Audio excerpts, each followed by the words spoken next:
For the second in our series about locally run businesses, we meet Simon Winridge, co-founder of the hugely successful Winridge Forest Railway Park.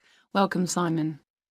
Now, perhaps you can begin by telling us a little bit about how it all started. Well, during the 1970s, my wife Liz and I had just acquired 80 acres of sheep farming land, and we decided to settle down and have children.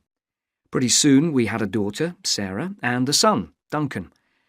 The place was wonderful for the kids. They particularly loved trains and gradually built up an enormous network of miniature railway track. I began to develop larger-scale models of locomotives, but we didn't think anything more of it until I went on a trip to a theme park near Birmingham and decided we could do a much better job. So we set up a small one ourselves, based on the miniature railway, and we opened to the public for just a month that year, 1984, in July, our driest month, because our children said they didn't want our guests to have a miserable wet visit. I dealt with park business and Liz carried on with the farm work. It soon became clear that we were onto a winner. We began to extend the railway track and lay it among more interesting landscape by planting trees, which in turn attracted more wildlife, and by making cuttings through the rock. Nowadays, we're open all year round, and we're pleased to say that Winridge is one of the most popular visitor attractions in the area, with 50,000 visitors a year. 1.5 million people have been through our doors since we opened.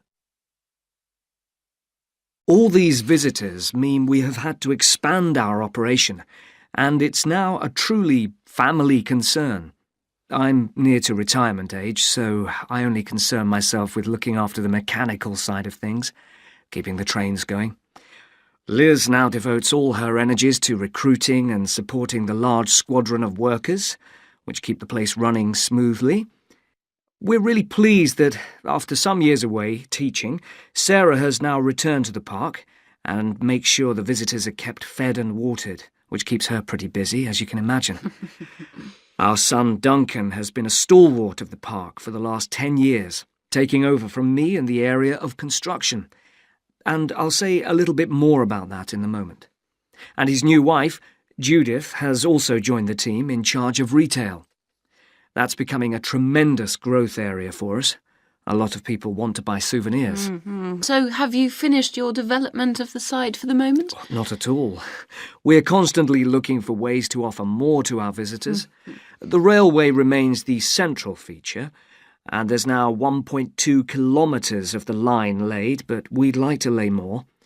Because of the geology of the area, our greatest problem is digging tunnels, but we're gradually overcoming that.